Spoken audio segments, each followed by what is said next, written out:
घंटागाडीचा कारभार सध्या रामभरोशात चालू आहे। घंटागाडी वेळेवर येत नाही, लोकांच्या वारंवार तक्रारी असतात। हेच जाणून घेण्यासाठी TV नेक्स्ट मराठीची टीम आज शास्त्रीनगरमधील गोडाऊन येथे आलेली आहे।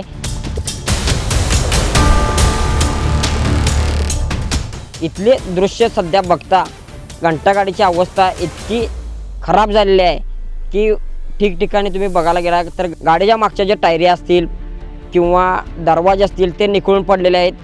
गाडी समोरून जाताना कचरा मागे पडत जात असतोय, तसेच टायरी गोटा झालेल्या आहेत पूर्णपणे, त्यातनं तारा देखील बाहेर आलेल्या आहेत।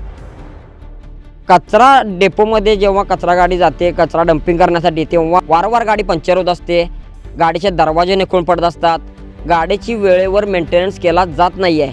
त्यामुळे सध्या गाडीची अशी खराब अवस्था आपल्याला सध्या पाहायला मिळत आहे। त्याचबरोबर या गाडीवरती असणारे ड्रायव्हर असतील किंवा कचरा उचलून टाकणारे क्लीनर असतील, त्यांचा पगार ही 2-2, 3-3 महिने दिला जात नाही आहे। मग याला जबाबदार कोण?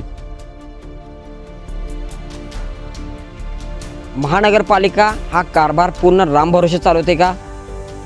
हेच आपल्याला या दृश्यातून समजत आहे।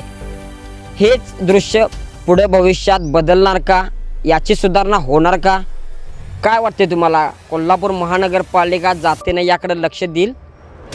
घंटागाडीची ही दुरावस्था त्यांना दिसेल का हे असंच चालू राहणार? तुम्हाला काय वाटतंय हे कमेंटमध्ये नक्की सांगा। TV नेक्स्ट मराठीसाठी कॅमेरामन रवींद्र बागलसह तुषार पाटील।